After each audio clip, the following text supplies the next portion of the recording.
actually doing this one a little early, well, earlier than most. I had wanted to cut in on my Twitch stream, but it's becoming a big pain, dude. I'm literally having to download a video, cut out a piece of the video, turn that video into audio, filter that audio into video, cut up, then upload to YouTube. What? When I could just simply record here, audio to video, upload to YouTube. Done. You get what I'm saying? So I did come up with an idea though. What I am going to try and do is when I do the Twitch streams, if I come up with a nice topic of something I'm thinking about, I'll say it and then I'll watch my own video, so at least I get one person viewing those damn videos, and I give myself the idea. So today I was reminded about maybe like 5 months ago. Yeah, roughly 5 months ago, December of last year. So wow, actually, damn, it's no longer 5 months. That's 7 months, right? Because we're in June. Damn, time is flying by so fast, bro. This year has gone by so fast, man. Spending 3 months outside of the country has really like changed, and it's made it so much shorter than what it felt like before. But I was reminded, just based on the fact that I'm always in a private chat, with the stream, no public chatting, no talking to anybody. In December of last year, I got a message from Activision, the parent company, or former parent company, because now I think it's Microsoft, unless Microsoft bought Activision. I don't know how that works. But anyways, the people in charge of Call of Duty sent me a message and said that I have violated their, guidelines and policies for friendly behavior. Oh, bro, a bunch of BS, dude. And my punishment was that I would not be allowed to communicate publicly with anyone for 3 days, which I found that was fine. I mean, 3 days of having my mic muted was ironic because the day that I would get my privileges to speak again was the day before I left for my trip. So I wasn't going to be talking for a while regardless. Now, I didn't think it was going to be 3 months, but it ended up helping because once I came back, I had zero intention of ever speaking to anyone ever again. Now, there are some occurrences where for some reason or another, Xbox kicks me out of the party if I'm in the party for 60 minutes by myself with no one else. They just decide to kick me out and I have to reinitiate a new party. So there are some occurrences where I am out of the party and I'm speaking to the Twitch stream, but I'm, communicating. I guess I could be heard. I'm not sure because I've, taken precautions and steps to mute everybody in the lobby so I can't hear anybody. They shouldn't be able to hear me, but there are certain occurrences where that happens. Either way, the reason that happened was because apparently the guidelines that I broke, based on my expertise investigation, which is just sending an email and asking, wait, what did I do?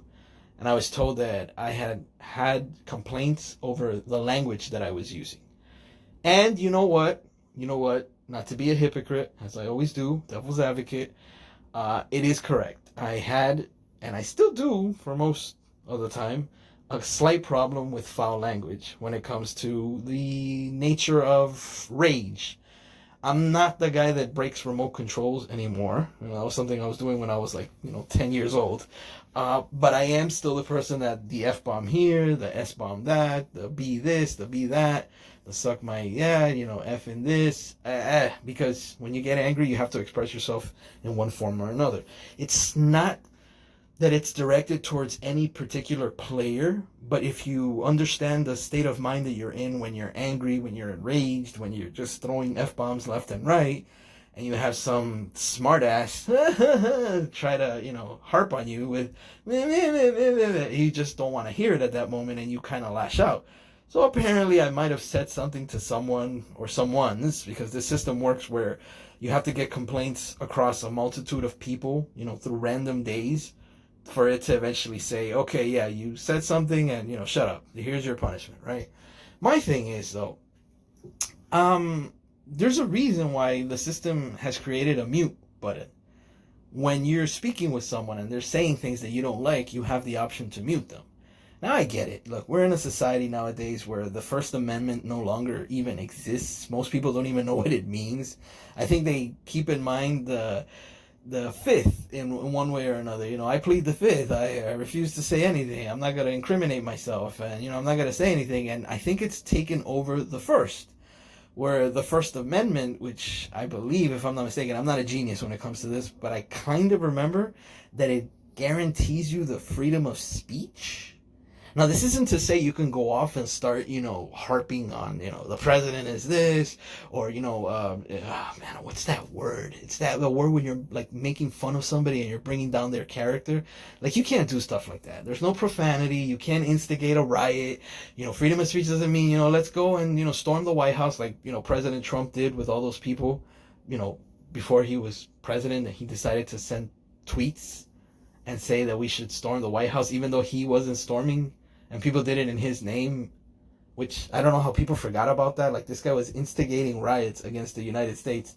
And it's probably the red flag, or the green flag in this case, that showed the government, wow, this guy really commands people. Like, whatever he says, people do. We should get him back into the White House one more time. See how stupid people are that they follow this jackass. Oops, well, there goes the defamation. They have defamation. That's it. Wow, look how it came to my head. Thank you, President Trump. Once again, you've helped me sound smarter than I normally do. But yeah, you can't do defamation of character. Freedom of speech has limitations, but at the same time, freedom of speech is freedom of speech.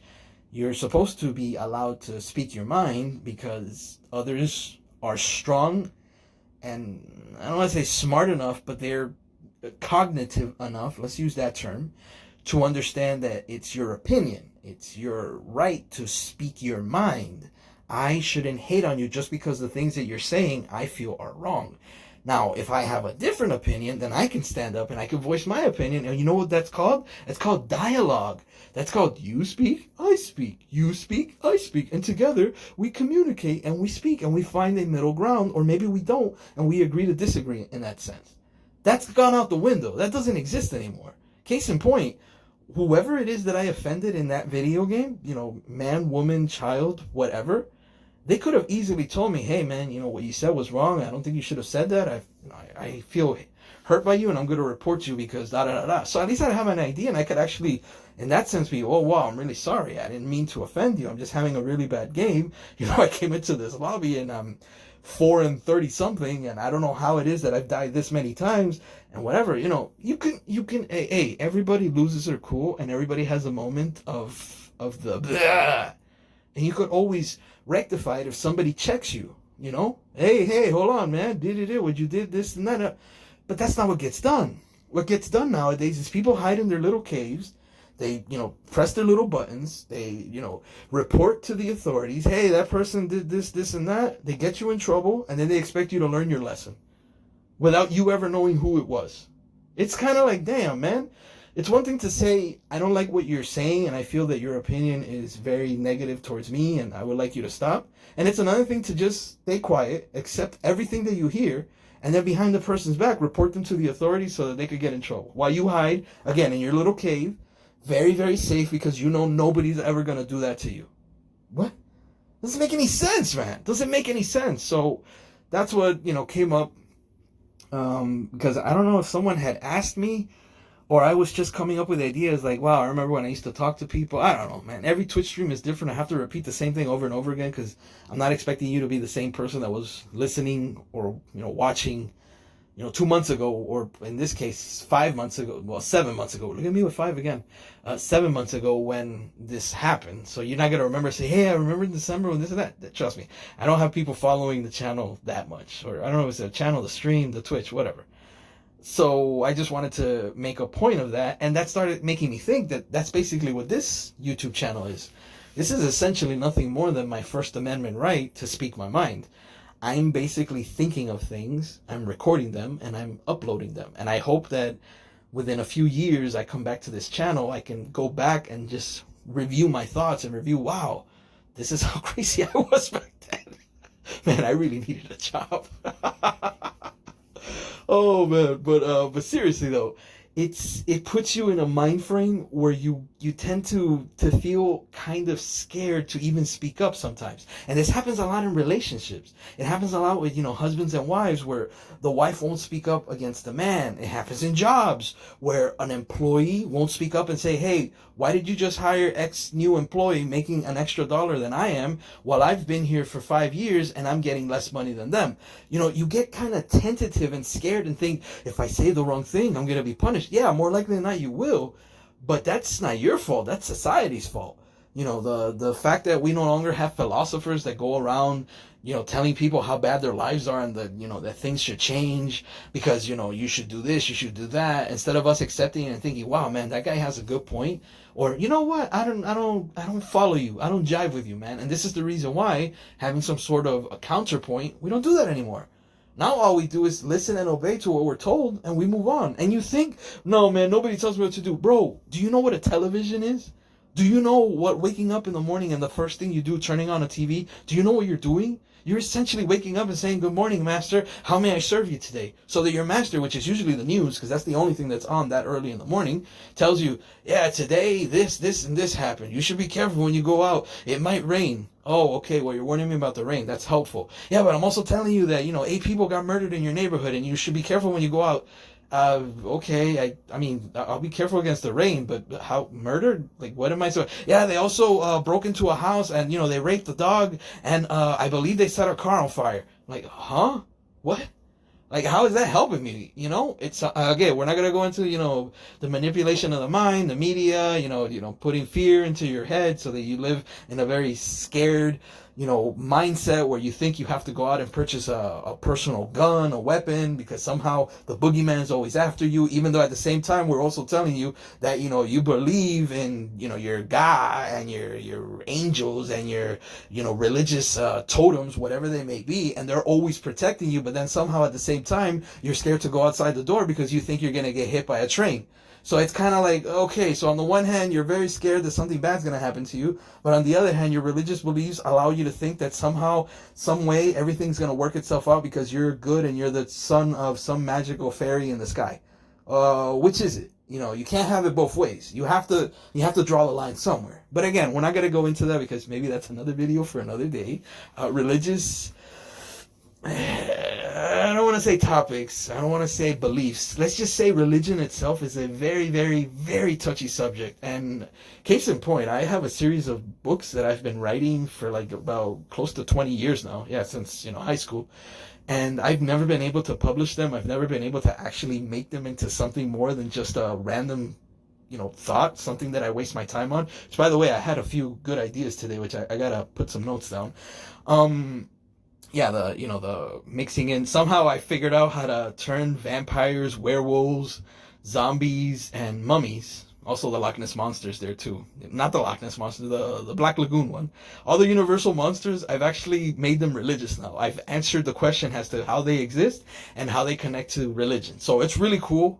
Problem is, bro, anytime you bring up religion to anyone, I'm talking about from the Catholic to the Christian, from the Christian to the Muslim to the Jew to the Chinese to the Buddha to the Huda, the Muda, the Buddha, whatever religion you talk to, if you're not in their little clique, dude, you're already losing the battle, man. You're already losing the battle. And this comes from a guy that went into a chapel, wherever the Jewish people do their religious, things.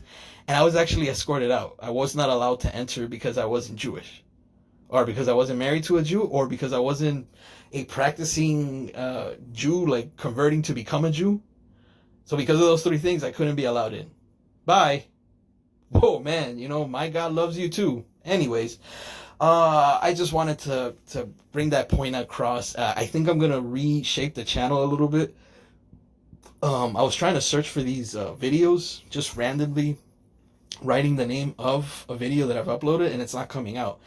So because this video is very broad in what it does, every single video is completely different from the previous one. However, they're all under the same umbrella. I'm going to try and implement some sort of First Amendment, freedom of speech, something like that, where there's a common universal beginning to every video. And whenever someone searches that term, hopefully these videos pop up.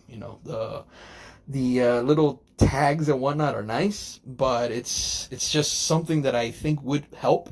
Because yeah, today playing that video game, I realized, man, and this is a children's video game, by the way. You know, I know Call of Duty, blood and killing and all that, but games are made for children. You know, these 40, 50, 60-year-olds that play these games and expect it to be some sort of relief as to what the world is, guys, get a life, man. This is for kids. You're getting mad at children. And if it was a child I offended, then so be it. Have yourselves a good one, and as always, don't forget to write to your congressman, because that's always a good thing to do.